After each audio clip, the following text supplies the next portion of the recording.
அன்பு நேயர்களே அனைவருக்கும் இனிய வணக்கம். இது Vatican top 10 sponsor by Black Thunder, Ooty main road, Mettupalayam. Vatican top 10 நிகழ்ச்சியை ஒளிபரப்ப உதவியவர்கள் Black Thunder. Lucky Falls at Black Thunder, Ooty main road, Mettupalayam. நேயர்களே, கத்தோலிக்க திருவின் தலைமையிடமாம் வத்திக்கானின் செயல்பாடுகளை உலகறிய செய்வதே இந்த நிகழ்ச்சியின் நோக்கம். அந்த வகையில் இந்த வாரம் திருத்தந்தை அவர்கள் பெருநாடு செல்வாரா, திருத்தந்தையர்கள் கோடை காலத்தில் தங்கும் இடம், திருத்தந்தையின் பெயரில் மோசடி என பல நிகழ்வுகள் காத்திருக்கின்றன. அனைத்து அறிந்து கொள்ள வாருங்கள் இன்றைய நிகழ்ச்சிக்குள் போகலாம்.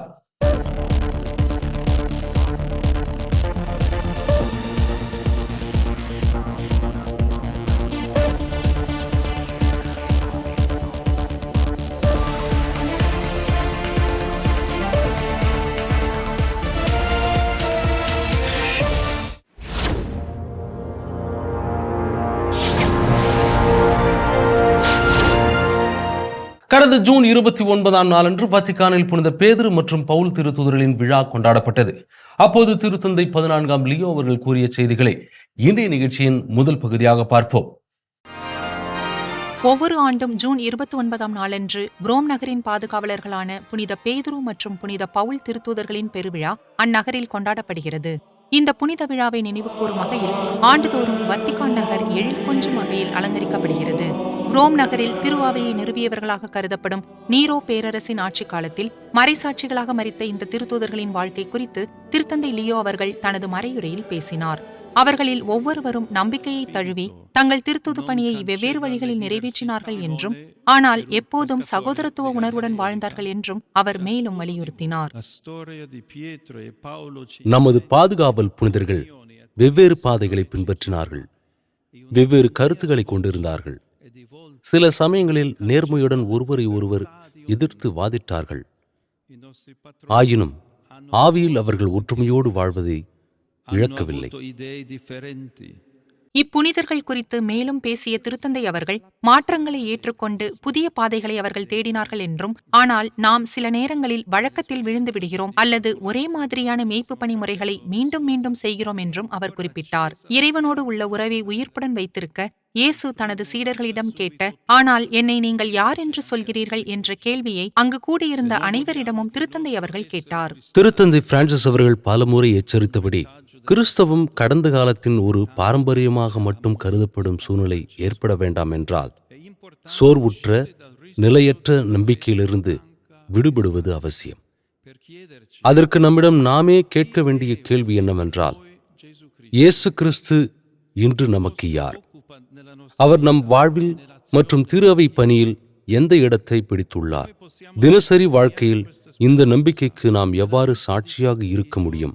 நாம் சந்திப்பவருக்கு அதை எவ்வாறு அறிவிக்க முடியும் என்பவைதான் அந்த கேள்விகள்.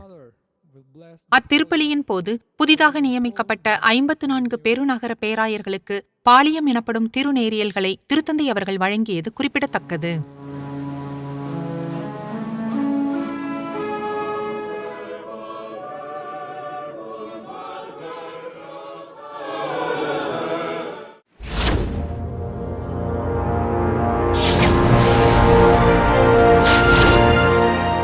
வத்திக்கானில் கொண்டாடப்பட்ட இயேசுவின் திரு இருதய பெருவிழா எவ்விதம் அமைந்தது என்பதை குறித்து இந்த பகுதியில் பார்ப்போம்.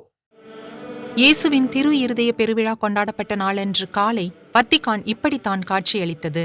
அன்று புனித பேதுரு பேராலயம் முழுவதும் வெண்ணிற ஆடையால் அலங்கரிக்கப்பட்டு வெள்ளை நிறமே மேலோங்கி இருந்தது. குருக்கள், ஆயர்கள், கர்தினால்கள் மற்றும் திருத்தந்தை லியோ ஆகியோர் அக்கொண்டாட்டத்தில் கலந்து கொண்டனர்.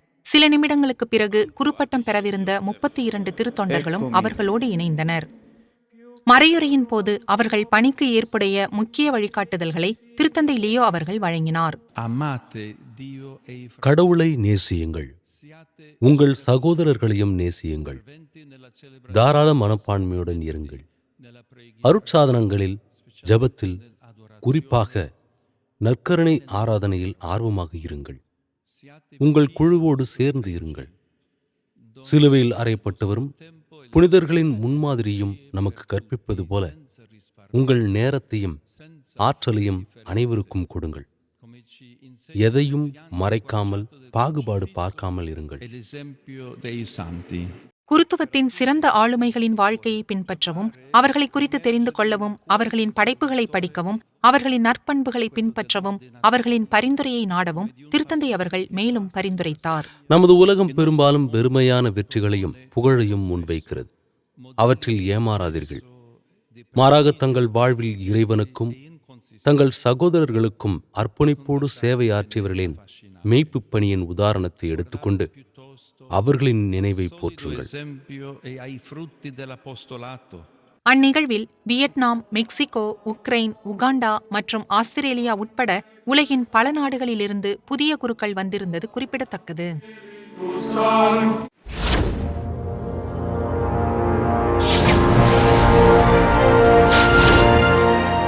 பெருநாட்டிற்கு திருத்தந்தை அவர்கள் திருத்தூது பயணம் மேற்கொள்வது தொடர்பான செய்தி இந்த பகுதியில் பார்ப்போம்.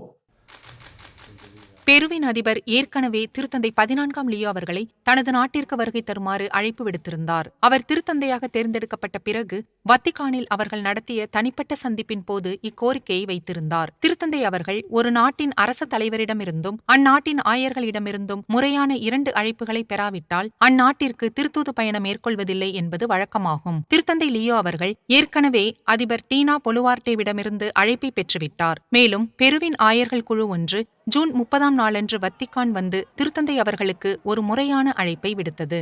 பெரு நாட்டைச் சேர்ந்த அனைவரும் திருத்தந்தையின் இந்த வருகையை எதிர்பார்க்கிறார்கள். குறிப்பாக திருத்தந்தை அவர்கள் வத்திக்கானுக்கு வருவதற்கு முன்பு தான் வாழ்ந்த இடமான சிக்லாயோவுக்கு சென்று திரும்புவது மிகவும் அர்த்தமுள்ளதாக இருக்கும். பெருவுக்கு சென்ற கடைசி திருத்தந்தை பிரான்சிஸ் அவர்கள்தான். 2018ஆம் ஆண்டு ஜனவரி மாதத்தில் அவர் சிலிக்கு சென்றதும் இதே பயணத்தின் போதுதான் நிகழ்ந்தது. முன்பு சிக்லாயோவின் ஆயராக இருந்த ராபர்ட் பிரவோஸ்ட் அவர்கள் அர்ஜென்டினாவைச் சேர்ந்த திருத்தந்தை பிரான்சிஸ் அவர்களை வரவேற்கும் காட்சிகள்தான் இவை. 7 ஆண்டுகளுக்கு பிறகு தான் அவரது வழித்தோன்றலாக மாறுவார் என்பதை அப்போது அவர் அறிந்திருக்கவில்லை.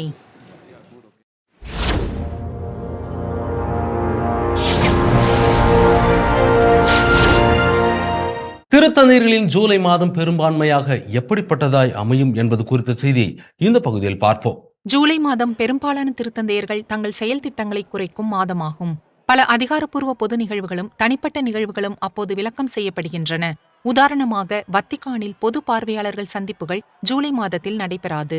திருத்தந்தை 14ஆம் லியோ அவர்களை பொறுத்தவரை அவர் புதன்கிழமை பொது மறைக்கல்வி உரைகளையும் நீக்கியுள்ளார்.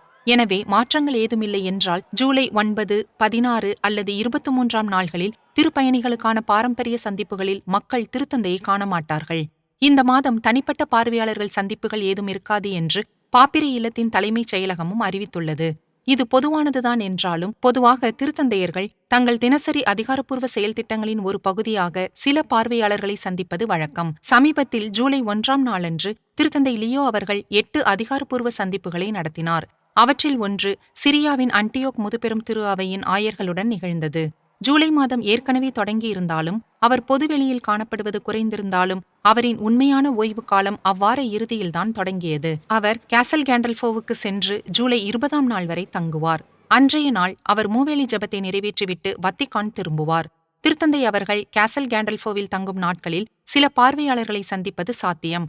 இருப்பினும் இந்த பார்வையாளர்கள் பெரும்பாலும் அவரது தனிப்பட்ட செயல் திட்டத்தில் இடம்பெற்றவர்களாய் இருப்பார்கள்.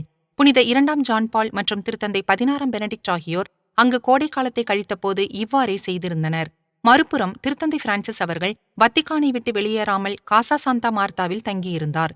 இசையை கேட்பதற்கும், ஜெபிப்பதற்கும், உறங்குவதற்கும், ஓய்வெடுப்பதற்கும், அடுத்தடுத்த பயணங்களுக்கு தயாராவதற்கும் அந்த நேரத்தை அவர் பயன்படுத்தியதாக கூறினார். திருத்தந்தைகள் கோடை காலத்தை பல்வேறு ஆவணங்களை எழுத பயன்படுத்தியுள்ளனர். திருத்தந்தை 12ஆம் பயஸ் அவர்கள் தனது முதல் சுற்றுமடலை கேசல் கேண்டல்ஃபோவில் இருந்தபோது எழுதினார். புனித 2ஆம் ஜான் பால் அவர்கள் விடுமுறையில் இருந்தபோது சில நூல்களில் கையெழுத்திட்டார். திருத்தந்தை 14ஆம் லியோ அவர்கள் திருத்தந்தையாக பணி பொறுப்பேற்று 2 மாதங்கள் மட்டுமே ஆகியுள்ளது. எதிர்கால முடிவுகளை பற்றி சிந்திக்க அவர் இந்த கோடை காலத்தை பயன்படுத்தலாம். உதாரணமாக ஆயர்களுக்கான பேராயத்தின் தலைவராக அவருக்கு பின் யார் வருவார் என்பது இன்னும் முடிவு செய்யப்படவில்லை என்பது குறிப்பிடத்தக்கது.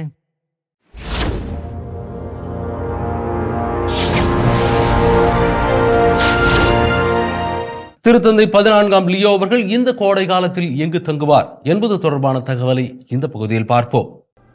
திருத்தந்தை 14ஆம் லியோ அவர்கள் உட்பட அனைவருக்கும் ஜூலை மாதத்தில் விடுமுறைகள் வரவிருந்தன. திருத்தந்தை அவர்கள் கோடை காலத்தை கேசல் கேண்டல்ஃபோவில் கழிக்கும் பாரம்பரியத்தை மீண்டும் தொடங்கியுள்ளார். ரோம் நகரிலிருந்து சுமார் 25 கிலோமீட்டர் தொலைவில் உள்ள இந்த நகரத்தில் அவர் ஜூலை இறுதி வரை தங்குவார். 2016ஆம் ஆண்டில் திருத்தந்தை பிரான்சிஸ் அவர்கள் அருங்காட்சியகமாக மாற்றிய அப்போஸ்தலிக்க அரண்மனையில் திருத்தந்தை லியோ அவர்கள் தங்க மாட்டார். இந்த இடம் வில்லா பார்பெரினி ஆகும். இது முன்னர் திருத்தூதரகத்தின் செயலாளரும் பாப்பிரை இல்லத்தின் தலைவரும் தங்கியிருந்த இடமாகும். அதனால்தான் புதிய திருத்தந்தையின் வருகைக்காக இது சமீப வாரங்களில் புதுப்பிக்கப்பட்டுள்ளது. கேசல் கேண்டல்ஃபோ ஒரு தனித்துவமான இடமாகும். குறிப்பாக அதன் ஆடி போன்ற தெளிவான ஏரியை குறிப்பிடலாம். இது முன்பு உயிர்ப்புடன் இருந்த பண்டைய எரிமலையின் பள்ளத்தாக்கை ஆக்கிரமித்துள்ளது. ஆனால் திருத்தந்தை 14ஆம் லியோ அவர்களால் நேரடியாக தனது அறையிலிருந்து ஏரியை பார்க்க முடியாது. பாதுகாப்பு காரணங்களுக்காக அவரது படுக்கை அறை உள்நோக்கி இருக்கும் என்று சிலர் கூறுகின்றனர். ஏனெனில் இந்த வில்லா நேரடியாக தெருவை பார்த்தபடி அமைந்துள்ளது. இதனை அடுத்து சுவிஸ் காவல்படை மற்றும் ஜெண்டர்மெரி படைப்பிரிவு ஆகியவை புதுப்பிக்கப்பட்டுள்ளதாக வத்திக்கான் வட்டாரங்கள் குறிப்பிட்டுள்ளன. ஒரு திருத்தந்தை அவர்கள் தேர்ந்தெடுக்கப்பட்டு 2 மாதமாகிவிட்ட காரணத்தால் அவற்றின் தற்போதைய நிலை மேம்படுத்தப்பட்டுள்ளது. திருத்தந்தை 14ஆம் லியோ அவர்கள் கேசல் கேண்டல்ஃபோவுக்கு திரும்ப முடிவு செய்தது அந்நகர மக்களுக்கு வியப்பை ஏற்படுத்தவில்லை. ஓய்வெடுக்க இது ஒரு சிறந்த இடம் என்று அவர்கள் அறிந்திருக்கிறார்கள். கேசல் கேண்டால்ஃபோ மிகவும் அழகாக இருக்கிறது. அது ஒதுக்கப்பட்ட இடத்தில் ஒரு ஏரிக்கு அருகில் உள்ளது. அந்த ஏரி மைல் கணக்காக நீண்டு செல்லும். அது எப்போதுமே புதிதாகவும் அழகாகவும் தோன்றும். மேலும் எல்லா மக்களும் உண்மையிலேயே சிறந்தவர்கள். எனவே இது ரோம் நகரை விட அமைதியானது. ஓய்வெடுக்க இது ஒரு சிறந்த இடம். திருத்தந்தை அவர்களும் மற்றவர்களைப் போலவே ஒரு மனிதர். எனவே அவர் விடுமுறைக்கு செல்ல ஒரு சிறிய இடம் தேவை. அதற்கு இதுவே சிறந்த இடம். திருத்தந்தை அவர்கள் விளையாட்டுகளில் ஈடுபடவும் இந்த வாய்ப்பை பயன்படுத்திக் கொள்ள முடியும். தோட்டங்களில் ஒரு டென்னிஸ் மைதானம் உள்ளது. திருத்தந்தை 2ஆம் ஜான் பால் அவர்கள் உருவாக்கிய உட்புற நீச்சல் குளத்தையும் அவர் பயன்படுத்த முடியும். ஒரு திருத்தந்தை கேசல் கேண்டல்ஃபோவுக்கு திரும்பியதால் இந்த சிறிய நகரம் அதன் பாரம்பரிய புனைப்பெயரை மீண்டும் பெற்றுள்ளது என்று கூறலாம். இது மீண்டும் 2வது வத்திக்கானாக மாறியிருப்பது குறிப்பிடத்தக்கது.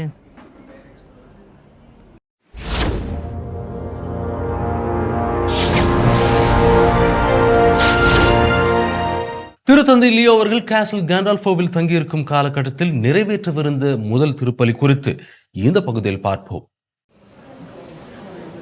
திருத்தந்தை 14ஆம் லியோ அவர்கள் தனது விடுமுறை காலத்தில் கேசல் கேண்டல்ஃபோவில் கொண்டாடவிருந்த முதல் திருப்பலி நடைபெறும் இடம் புனித வில்லனோவா தாமஸ் ஆலயமாகும். இந்த திருப்பலி ஜூலை 2ஆம் வாரத்தில் நடைபெற்றது. பங்குத்தந்தை ததேயுஸ் ரோஸ்மஸ் அவர்கள் இந்த சிறிய பங்கு தளத்தில் கொண்டாட்டம் எவ்வாறு நடைபெறும் என்பதை விளக்கினார். இந்த ஆலயம் சிறியது, ஆகவே இங்கு இடங்கள் மிக குறைவு. உள்ளே அதிகபட்சம் 200 நபர்கள் இடம்பெறுவார்கள். அனைவரும் இங்கே வர விரும்புகிறார்கள். அதற்காக மக்கள் தேர்ந்தெடுக்கப்பட வேண்டும். உள்ளூர் அதிகாரிகள், மேயர் மற்றும் நகர சபை ஆகியோருடன் இணைந்து பங்கேற்க விரும்பிய அனைவருக்கும் அனுமதி வழங்க ஏற்பாடுகள் நடந்தது. பரோக் ஆலயம் புகழ்பெற்ற இத்தாலிய சிற்பி ஜியான் லொரென்சோ பெர்னினி என்பவரால் வடிவமைக்கப்பட்டது. பாப்பிரை மாளிகைக்கு அருகில் அதற்கு சொந்தமான சிற்றாலயம் வேண்டும் என்று விரும்பிய திருத்தந்தை 7ஆம் அலெக்சாண்டர் அவர்கள் இவ்வாலயம் தோன்ற ஆணையிட்டார். திருத்தந்தை லியோ அவர்கள் மீண்டும் கேசல் கேண்டல்ஃபோவில் தனது ஓய்வு காலத்தை கழிப்பது இப்பங்கு தந்தைக்கு மகிழ்ச்சி அளிக்கிறது. திருத்தந்தை மீண்டும் கேசல் கேண்டல்ஃபோவுக்கு திரும்புவது எங்களுக்கு மகிழ்ச்சி அளிக்கிறது. கேசல் கேண்டல்ஃபோவில் திருத்தந்தை இருப்பது வரலாற்றில் ஒரு பகுதியாகும்.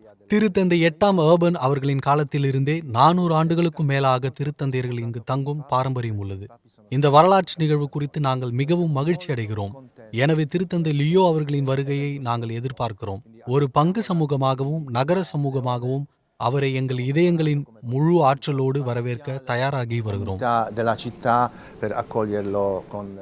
இந்த ஆலயத்திற்கு பெயரிடப்பட்ட புனித வில்லனோவா தாமஸ் அவர்கள் திருத்தந்தை லியோ அவர்கள் சார்ந்திருக்கும் புனித அகுஸ்தினார் துறவற மடத்தை சார்ந்தவர் என்பது சிறப்புக்குரியது.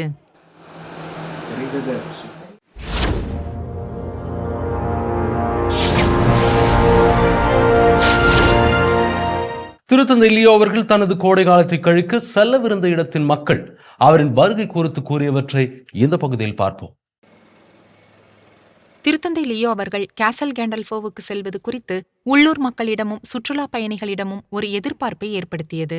திருத்தந்தை 14ஆம் லியோ அவர்கள் இங்கு தங்குவதை மக்கள் அதிகம் விரும்புகின்றனர். கேசல் கேண்டால்ஃபோவிற்கு திருத்தந்தையை வரவேற்பதில் நாங்கள் மகிழ்ச்சி அடைகிறோம். அவர் திரும்பி வந்ததில் மகிழ்ச்சி. எனது கருத்துப்படி கேஸ்டலி ரோமானியில் உள்ள இந்த இடங்களுக்கான அவரது வருகை ஒரு ஆசீர்வாதமாகும். அவர் திரும்பி வந்ததில் நாங்கள் உண்மையிலே மகிழ்ச்சி அடைகிறோம்.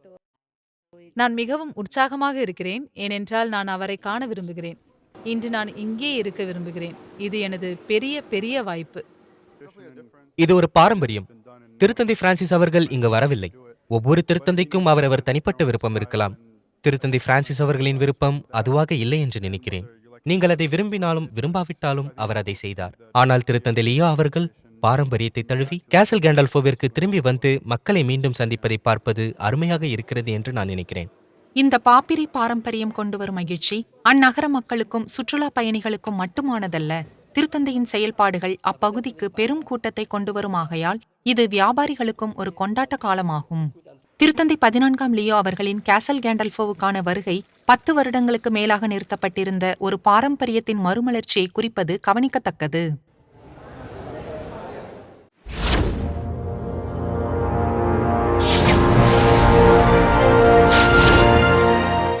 தி சோசன் ஒன் தொடரின் 5ஆம் பாகம் தி லாஸ்ட் சப்பர் வெளியாகுள்ள நிலையில் அதன் கலைஞர்கள் வத்திக்கான் சென்றிருந்தார்கள்.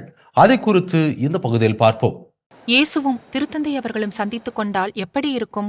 அத்தகைய சிறப்புமிக்க நேருக்கு நேர் சந்திப்பு வத்திக்கானில் நிகழ்ந்தது. இருப்பினும் இந்த இயேசு கிறிஸ்துவின் தோற்றம் கொண்டவர் தி சோசன் என்னும் பிரபல தொலைக்காட்சி தொடரின் முக்கிய நடிகராவார். ஆனாலும் இயேசுவின் முகத்தோற்ற ஒற்றுமை இந்த சந்திப்பை மிகவும் மறக்க முடியாத ஒன்றாக மாற்றியிருக்கிறது. தி சோசன் தொடரின் 5ஆம் பாகமான தி லாஸ்ட் சப்பரின் அறிமுக காட்சிக்காக அதன் கலைஞர்கள் வத்திக்கானுக்கு வந்திருந்தனர். இந்த பாகத்தில் மிகவும் உணர்ச்சிகரமான குரல்களில் ஒன்று கன்னி மரியாவாக நடித்த நடிகையின் குரலாகும். இயேசு சிலுவை பயணத்தின் போது அவரது தாயாக நடித்த தனது அனுபவத்தை பற்றி அவர் பகிர்ந்து கொண்டார். தன் மகனுக்கு மெதுவாக விடை தரும் தருணம் இது. இந்த பெண் தன்னை முழுவதுமாக இந்த திட்டத்திற்கும் இந்த கதைக்கும் எப்படி அர்ப்பணித்தார் என்பது எனக்கு ஆச்சரியமாக இருக்கிறது. எதுவும் இல்லாத போது ஆம் என்று முதலில் சொன்னவர் அவர்தான். ஒரு அறியப்படாத விஷயத்தில் உண்மையிலே குதித்தது போல் நம்பிக்கையை பற்றி பேசுங்கள். இந்த பாகத்தில் பார்வையாளர்கள் கடைசி இரவு உணவு அனுபவத்தில் நுழைகிறார்கள். இது இயேசு சிலுவையில் அறையப்படுவதற்கு தயாராகும் ஒரு தருணம். அது அடுத்த பகுதியில் வெளிப்படுத்தப்படும். இயேசுவாக நடிக்கும் ஜோனத்தன் ப்ரூமி அவர்கள் கடந்த பகுதிகளில் அந்த குறிப்பிட்ட தருணங்களை பற்றி சிந்திக்க முடியவில்லை என்று ஒப்புக்கொண்டார்.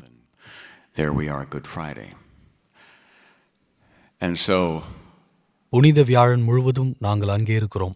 அடுத்து புனித வெள்ளி. எனவே அடுத்த பகுதியை எவ்வாறு அணுகுவது என்பது பற்றிய சோகமும் துக்கமும் இருந்தது. எனவே கடைசி இரவு உணவு போன்ற தருணங்களில் என்ன வரப்போகிறது என்பதை அறிந்து தொடர்ந்து அதை என் மனதில் வைத்திருப்பது தவிர்க்க முடியாததாகிவிட்டது.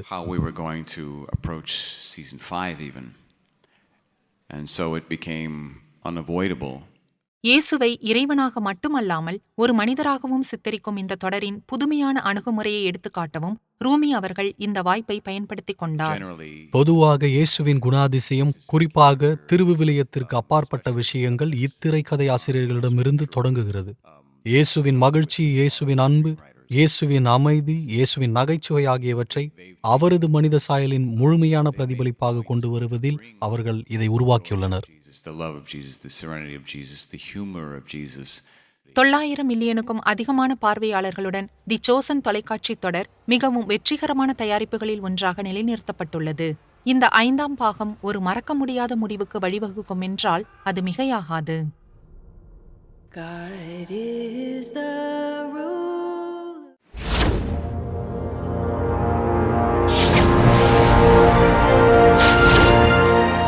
திருத்தந்தை லியோ அவர்களின் ஃபேஸ்புக் சமூக வலைதளத்தில் போலி கணக்குகள் மூலம் நடக்கவிருந்த மோசடி குறித்து இந்த பகுதியில் காண்போம். திருத்தந்தை 14ஆம் லியோ அவர்களுக்கு ஃபேஸ்புக் சமூக வலைதள கணக்கு இல்லை. அவர் நன்கொடைகள் எதுவும் கோரவும் இல்லை. இது குறித்து வத்திக்கான் தெளிவுபடுத்துகிறது. திருத்தந்தையின் பெயரை பயன்படுத்தி போலி கணக்குகள் மூலம் பணம் கேட்கும் ஒரு டிஜிட்டல் மோசடி சமீபத்தில் கண்டறியப்பட்டுள்ளது. இந்த மோசடி குறிப்பாக ஜூன் 29 புனித பேதுரு மற்றும் பவுல் திருத்தூதர்களின் பெருவிழா அன்று கண்டறியப்பட்டது.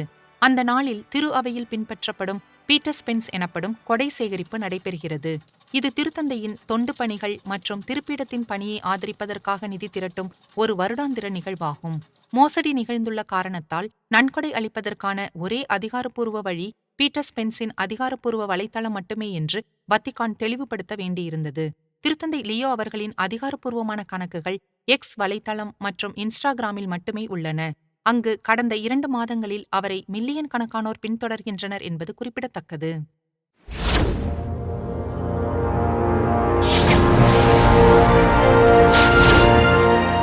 பெருநாட்டில் நடக்கவிருந்த பலவித முறைகேடுகள் குறித்து விளக்குகிறது உகாஸ் ப்ராஜெக்ட் என்னும் ஒரு நாடகம். அதை குறித்து இந்த பகுதியில் பார்ப்போம். உகாஸ் ப்ராஜெக்ட் என்பது உண்மை நிகழ்வுகளை அடிப்படையாக கொண்ட ஒரு நாடகமாகும். சோடாலிட்சியம் ஆஃப் கிறிஸ்டியன் லைஃப் என்று அழைக்கப்படும் பெருவில் உள்ள ஒரு சக்தி வாய்ந்த நிறுவனத்திற்குள் நடந்த பாலியல் மற்றும் நிதி முறைகேடுகளை அம்பலப்படுத்தும் ஒரு பத்திரிகையாளரின் போராட்டத்தை இது விவரிக்கிறது. பவுலோ உகாஸ் என்னும் பெயருடைய பத்திரிகையாளர் அந்த கத்தோலிக்க அமைப்பும் அதன் பாதுகாப்பாளர்களும் அவருக்கும் விசாரணைகளில் ஈடுபட்ட மற்ற பத்திரிகையாளர்களுக்கும் எதிராக கடுமையான சட்டரீதியான துன்புறுத்தல் கொடுத்தனர் என்று கூறுகிறார். நான் ஒரு பண மோசடி வலையமைப்பின் தலைவர் எனவும் யுரேனியம் மற்றும் புளுட்டோனியம் கடத்தியதாகவும் கார்கள் வாங்க சினலோவாவில் ஒரு போதைப்பொருள் கடத்தல்காரருடன் தொடர்பு வைத்திருந்ததாகவும் என் மீது குற்றம் சாட்டினர். திருத்தந்தை 14ஆம் லியோ அவர்கள் தனது வழக்கில் தனிப்பட்ட முறையில் தலையிட்டிருப்பதை இந்த பத்திரிகையாளர் வரவேற்கிறார். திருத்தந்தை அவர்கள் அந்த நாடகத்தையும் ஆபத்துக்களை எதிர்கொள்ளும் பத்திரிகையாளர்களின் பணியையும் பாராட்டி ஒரு கடிதம் அனுப்பியிருந்தார். அதில் புறக்கணிக்கப்பட்டாலும் அவமதிக்கப்பட்டாலும் அல்லது வழக்கு தொடர்ந்தாலும் இந்த நோக்கத்தில் நிலைத்திருந்தவர்களுக்கு நான் நன்றி சொல்ல விரும்புகிறேன் என்று அவர் எழுதியிருந்தார். நான் நம்ப முடியாத அளவிற்கு உணர்ச்சி வசப்பட்டேன். அந்த கடிதம் சொல்வதையெல்லாம் மன ரீதியாகவும் உணர்ச்சி ரீதியாகவும் நான் இன்னும் முழுமையாக புரிந்து கொள்ளவில்லை. நாங்கள் அதை இன்னும் படித்துக் கொண்டிருக்கிறோம். ஏனென்றால் இது பெருவில் உள்ள பத்திரிகையாளர்களின் நிலைமை பற்றியது மட்டுமல்ல என்று நான் நினைக்கிறேன். இது எல் சால்வதோரில் உள்ள பத்திரிகையாளர்களுக்கும் பிலிப்பைன்ஸில் நிகழும் அனைத்திற்கும் ஆதரவு வழங்குகிறது. பெருவில் இருந்த காலத்தில் சோடாலிட்சியத்தின் முறைகேட்டால் பாதிக்கப்பட்டவர்களுக்கும் ஆயர்களுக்கும் இடையில் ஒரு கூட்டு அறிக்கையை வெளியிட தவறிய நேரத்தில் திருத்தந்தை 14ஆம் லியோ அவர்கள் பாதிக்கப்பட்டவர்களுக்கு தனிப்பட்ட முறையில் உதவ முயன்றார் என்பதை உகாஸ் அவர்கள் நினைவு கூர்ந்தார். தற்கொலை செய்து கொள்ளும் மனநிலையில் இருந்த பலர் எங்களை தொடர்பு கொண்டனர். அரசு மற்றும் திரு அவை இரண்டாலும் கவனிக்கப்படாத வழி இருந்தது. எனவே பாதிக்கப்பட்டவர்களுடன் தொடர்பு கொள்ளவும் அவர்களுக்கு ஆதரவளிக்கவும் எங்களுக்கு உதவுமாறு நாங்கள் அவரிடம் கேட்டோம். அவர் மிகவும் பாதிக்கப்பட்டவர்களுக்கும் முறைகேட்டாளர்களுக்கும் இடையே ஒரு பாலமாக செயல்பட்டார். மேலும் அவர் பணம், மனநல மருத்துவர்கள், மருந்துகள் ஆகிய உதவியை பெற்றுக் கொடுத்தார். திருத்தந்தை 14ஆம் லியோ அவர்கள் அவர் தேர்ந்தெடுக்கப்பட்ட சில நாட்களுக்கு பிறகு அவர் புனித பவுல் 6ஆம் அரங்கில் பத்திரிகையாளர்களுடன் ஒரு சந்திப்பை ஏற்பாடு செய்தார். என் அன்பு நேயர்களே, இன்றைய நிகழ்வுகள் அனைத்தும் நீங்கள் பயன்பெறும் வகையில் அமைந்திருக்கும் என்று நாங்கள் நம்புகிறோம். மீண்டும் அடுத்த வாரம் இதே நிகழ்ச்சியில் சந்திக்கிறோம். இது Vatican top 10 sponsor by Black Thunder, Ooty main road, Mettupalayam. நன்றி, வணக்கம், மரியே வாழ்க. வத்திக்கான் டாப் 10 நிகழ்ச்சியை ஒளிபரப்ப உதவியவர்கள் Black Thunder. Lucky Falls at Black Thunder, Ooty Main Road, Metupalayam.